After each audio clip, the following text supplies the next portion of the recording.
So the grift has been exposed, and we are closer to understanding what is the actual relationship of Meghan as ever with Netflix with Love Meghan, because this is still a murky relationship at best, and we have a couple clues in here. Not only this article from Puck that I will read for you, this is a subscription-only publication, and there's also this Meghan Markle plans to add hotels and restaurants to her As Ever brand. That's going to be important today. And also Markle launches her rosé wine in 3 weeks, which it's all related. But first this, Puck, the Real Housewife of Montecito, the Duchess of Sausages, cringy farm style brand with its signature yams and ginger tea has been marred by mixed messages. A curious ownership arrangement with Netflix, which is the most important thing that we're gonna find out today. Netflix consumer products, and mostly the sense that Montecito's ranking royal is just in it for the money. Well, we already knew that.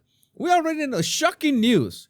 We already knew that, but thanks to Rachel Strugatz for writing this, we're gonna go through this part by part. No one really knows what's going on with As Ever, Meghan Markle's lifestyle brand, which launched last month with an underwhelming selection of faux country high lunch fare jam, tea, flowers, sprinkles, etc., in loose concert with her derisible Netflix show with Love Meghan. On Tuesday, the Duchess of Sausages announced on her podcast Confessions of a Female Flounder that As Ever was on pause. Yeah, sure. Hours later, she posted an Instagram story informing her 3 million followers that there would be a restock later this month. And later this month, I don't know which month she was talking about. She urged them to sign up to find out details and timing. Last week, Fast Company reported that Markle will announce new products during the first quarter of 2026, and that the founder wants to really focus on the hospitality angle. Well, if you can just restock your spreads once every year, it's going to be really, really hard to break into hotels. As Ever's actual plans, meanwhile, remain unclear. There have been no products for sale on its site since the sad mix of white label pantry items like a jam that my grandmother might have stolen from a 2-star hotel. All right. Sold out in just 45 minutes. One person who knows Markle intimately described the haphazard rollout and disorganized pivot as simply the sausage way. Oh yeah, well, this is pretty much the sausage way. It's the sausage way. We can agree with that. I am told the product scarcity, quote unquote, was always part of the plan, and that Markle wanted everything to sell out within the day to create the illusion of demand. In reality, though, the company probably either produced too few units or was opaque about selling out, maybe both. In reality, when you're selling online, directly online, is much easier to, let's say, be not transparent about that. Because if you're selling, for example, if you're in a store, you're selling at a store and you have stock at a store, people are going to notice if your products are not being sold. Are just sitting there, and maybe they are labeled as 50% off, 70% off, and they end up at a dollar store. But online, you can just flick a switch and, oh yeah, sold out, and that's it. And then turn on the switch later. So imagine that. This is so cheap that she could have done so many things. She could have predicted the demand, but no, this was lazy. We already know that. This is the part that I want you to pay attention to. The part in yellow, the ownership structure of As Ever. It's also difficult to untangle. Technically, it's a partnership with Netflix in support of the show. The show with Love Meghan is supported by the As Ever brand or by Meghan's brand. Most likely, it would not be Archwell or Archwell Productions, but maybe another company that we don't know of. It's just a paper company. Ted Sarandos previously described Netflix as a passive partner in Meghan's company. I disagree. And yet, this is important, everything is completely manufactured and handled by Netflix, and that is on quotes. I repeat, everything is completely manufactured and handled by Netflix. So what does Meghan do? What is Meghan's job, actual job in As Ever? Do the cringe Instagram reels? I'm pretty sure that she filmed all those while she was filming the show. According to one insider who likened the venture to a licensing agreement. And people are not noticing how important this is. A person close to Netflix claimed the terms are more involved than licensing. Both things are bad. A recent Fast Company piece detailed Netflix's desire for As Ever to exist on its own and how they urged her to create a brand that was tied to the show yet not named after it. The distinction, that is important, the distinction between having this brand called As Ever and having the show called With Love Meghan. It means that Netflix would be essentially the owner of the IP, is saying that the rights to the show. It would make sense, right? Netflix produces and retains the rights to the show and licenses part of, let's say, that brand image to Meghan. It's about convoluted, but you need to understand that Meghan has zero way to do any of this on her own. She's learning the ropes. I would say that she's learning to use her Instagram in a, let's say, productive way. We could say productive for me is, I find it very productive for my channel. I have no complaints about that. But the problem is that since Netflix is the actual muscle behind the operation, it means that Netflix is not going to be stupid. They're going to retain most of the rights of With Love Meghan to be able to pull that off or show it again or anything that comes from the show, which at the same time is complicated because we know that Netflix operates on a subscription service. And it is my understanding that it's really absolutely difficult to understand why do people actually subscribe to Netflix. One thing could be, okay, people subscribe to Netflix and immediately after subscribing to Netflix, they begin to add shows or they begin to watch shows. And maybe they begin to watch Meghan's show. That could be, of course. All right, maybe they subscribe for Meghan's show. But then they watch 1 or 2 episodes or 1 episode and a half and they call it quits. All right, that is a bad thing. Okay, Meghan brings subscribers. They begin watching her show and they just abandon the show. Maybe they keep watching other things. I use Netflix mostly for anime, by the way. And maybe people stick with Netflix for some time. All right, that is not positive. Now we have an idea that people came for Meghan and stayed for other things.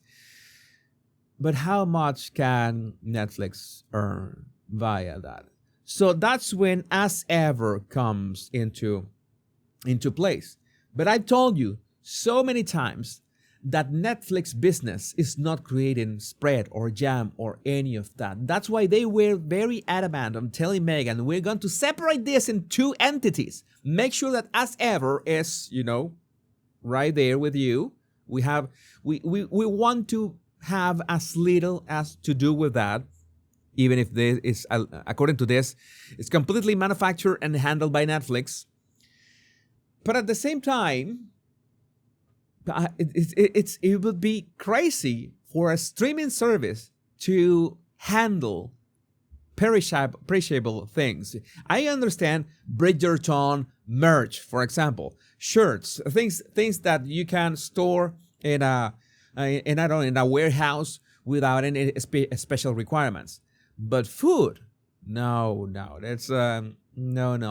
Meghan really wanted the Martha Stewart or Gwyneth Paltrow influencer arc, but it was way more difficult on her side than she thought, and that's why it was 45 minutes of products. So many people still waiting for their products. So many people still waiting for their refunds. That's the sausage way. The Duchess made sure to note in the story that Netflix wasn't just funding the venture, but the truth is that As Ever wouldn't exist without the streamer. But there you have it. I heard that Markle doesn't even employ an actual team. She is not building a lifestyle empire, the insider said. There's no one that works for the brand. She's outsourced the entire brand to Netflix. They send samples and she picks what she likes. Meghan has been actively building a dedicated internal team to support As Ever's growth. A person familiar with the partnership told me, noting that Markle recently hired Melissa Kalimov as Chief Operating Officer. Why would you need a Chief Operation Officer if Netflix does all the stuff? This is just posturing. In a way, this is kind of what most celebrity beauty ventures are like, albeit with a $500 billion streaming company's product arm replacing that what would otherwise be a small team of operators. Netflix has actually produced similar product lines and collaborations to coincide with the new seasons of Bridgerton, Stranger Things, and Squid Game, but I don't think that does it include food? Perishables, things that are hard to store, and warehouses. Food. And yet those partnerships seem to be opportunistic attempts to monetize the long tail of IP rather than finance some newfound Goop or Flamingo estate wannabe. It's a side. What do you call that? A side job, a side, something on the side, all right? I forgot the term to that.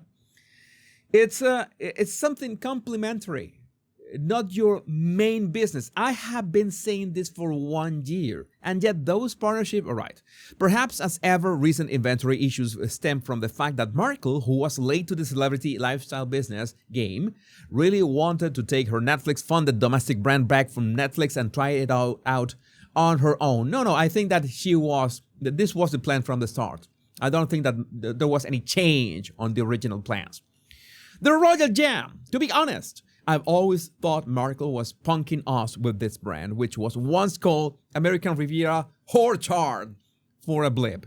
Everything about it reads like a lazy short-term solution to get something out there and into customers' hands loosely timed to the Duchess and Netflix series.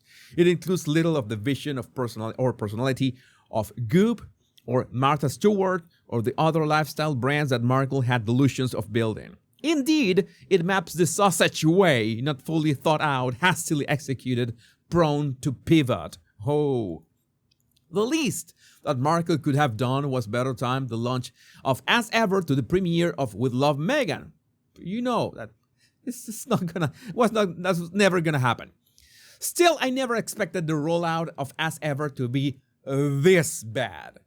Also, an industry type recently pointed out that As Ever's logo bears a striking resemblance to the iconography of Flamingo State's original logo, except with hummingbirds instead of flamingos. All right. In fact, before she decided to create American Riviera Orchard, As Ever, Markle was in advanced talks with Flamingo State about an investment in the company. Meghan had watched as others leveraged their celebrity status to launch lifestyle brands and seemingly wanted in. Okay, you have the platform, go use it, monetize it, go ahead, do something good with your, infamy for once. He had a hard time understanding that other people were having success when she couldn't find her footing, said the person who knows Markle intimately. And this is as simple as a brand has to be about what people want. Meghan wants her brand to be about herself. No, Meghan, that is a problem. Meghan wants all the attention for herself without bringing any value whatsoever. That's why the show was meh. and the podcast was boring as hell, and that's why it hasn't worked. And I will say that again. I've said this from my body language guy days when I was talking about Meghan all the time. And by the way, we are so close to 3-year anniversary of the Royal Rogue, that first live stream we did on June 25th, 2022, if I remember correctly. And I've said that from my body language guy days. Meghan could have done this right in so many ways, so to leverage whatever she had, but she couldn't because she is always focusing on herself, the attention. She had a hard time understanding that other people were having success when she couldn't find her footing, said the person who knows Markle intimately. For Markle, it was, I'm not going to add to their success. I want a piece of my own. According to this person, the Duchess has passed on many opportunities to invest and be more behind the scenes. Not only with Flamingo Estate, but also Oak Essentials, the beauty line spun out of Jenny Kane. And last year raised close to $10 million ahead of an Ulta Beauty launch. All right. Meghan behind the scenes, I don't buy it. Markle has proven she's incredibly effective at selling other brands' stuff. That happens. That is the thing. You have to realize that maybe you are good at selling other people's stuff. But that doesn't mean she can do it when it's her name on the label. She may influence the purchase of a J. Crew sweater, but would that same person buy as ever knitwear? It depends on the quality, of course. It depends of if you can keep up with the man. That's important. There was the thought that she could dominate any space she decided to get into, the insider added. But she doesn't want to be accessible. Markle, it seems, wants to be an ethereal Montecito queen, this person continued, but isn't willing to commit in the way Gwyneth was, in the sense where Gwyneth was like, I don't care if you're poor and can't afford this. Get in or get out. I assume we'll eventually be graced with a Markle apparel line of elevated basics a la Goop. The irony here is that a certain subset of Markle's fan base would go crazy for a super affordable, mass-priced brand, but it's only a matter of time before she pivots to beauty, where the barrier to entry is lower and the margins are higher, and where the Duchess actually has a clear point of view. The understated makeup from Markle's 2018 nuptials, created by her longtime collaborator Daniel Martin again, mainstreamed the idea of bridal no makeup and looking like yourself at your wedding, which is probably Markle's biggest contribution to lifestyle conversation to date, and that is saying something. Oh my God.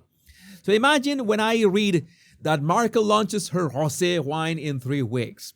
The wine is the first product in what she hopes will be a wide alcohol range, which will include ready-made cocktails. She doesn't care about selling in the UK because that's not where the money is. And Gerald D. Kearney has a point. Interesting, because Kylie Minogue has just released her rosé wine, and she has said it took some 10 years, 1 decade, to get the flavors right, and now Meghan's just clicked her fingers and she's got a wine. I knew she was a witch. And I said that on X, on my Royal Rogue account. If Meghan adopted the nickname or the brand, the Wine Witch, I will tell you, I'm telling you, Meghan, that would actually be a net positive for your brand. That would be like a self-deprecating joke. So many jokes about witches that are out there. You call your wine or your brand the Wine Witch. That would work. I am going to give this idea for free. But I know that Meghan is not going to use it, because Meghan has never used any of the ideas that I have given her for free. That is the thing. I am not a Kinsey consultant or something like that, being paid like $50,000 an hour. No, I give my ideas for free, and Meghan doesn't use it. Such ingratitude. That is pointless. So she wants to enter the hospitality industry. How do you think that's going to go? I would like to know what you think about that. about this in the comments. My name is Jesus Enrique Rosas. I'm the Royal Rogue, and I'm going to leave here a video that I'm sure that you're gonna find interesting about Meghan's wedding. Much love and bliss.